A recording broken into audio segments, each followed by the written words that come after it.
সুবহানাল্লাহ। আমি এক বিয়েতে গেছি, 5 মিনিট কোন রকম, 5 মিনিটও হবে কিনা যায় না, 5 মিনিট বহু কষ্টে অপেক্ষা অবস্থান করে তাড়াতাড়ি করে যান বাসায় চলে আসছি, খাওয়া দাওয়া থুইয়া। বলো যে খায়া যান, আমি না ভাই খাওয়ানোর শখ নাই আমার, ভাই মিটে গেছে ভাই, বাইরে চলে আসছি।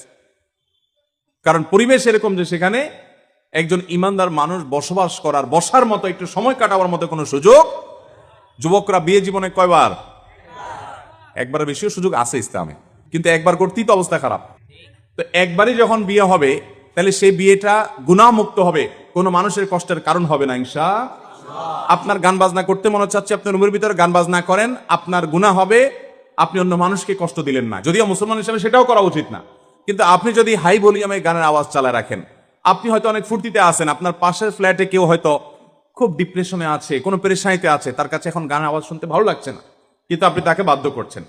অথবা আরেকজন মুসলমান, তিনি আল্লাহর ভয়ে গান বাদ্যযন্ত্র তিনি শুনবেন না, আপনি তাকে শুনতে বাধ্য করছেন।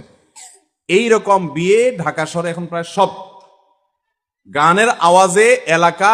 এখন তো শুধু বিয়ে না, আকিকা হয়, এমনকি আপনার ওই যে পোলাপানের জন্মদিবস, কয়দিন পর পরই এর জন্মদিবস, ওর জন্মদিবস, এরপরে শুরু হবে কয়দিন পরে নিজের বাসায় যে বিড়াল পালে, যে কুত্তা পালে, ওইগুলোর জন্মদিবসেও শুরু হয়ে যাবে এই সমস্ত ডেক্সের গান আওয়াজ।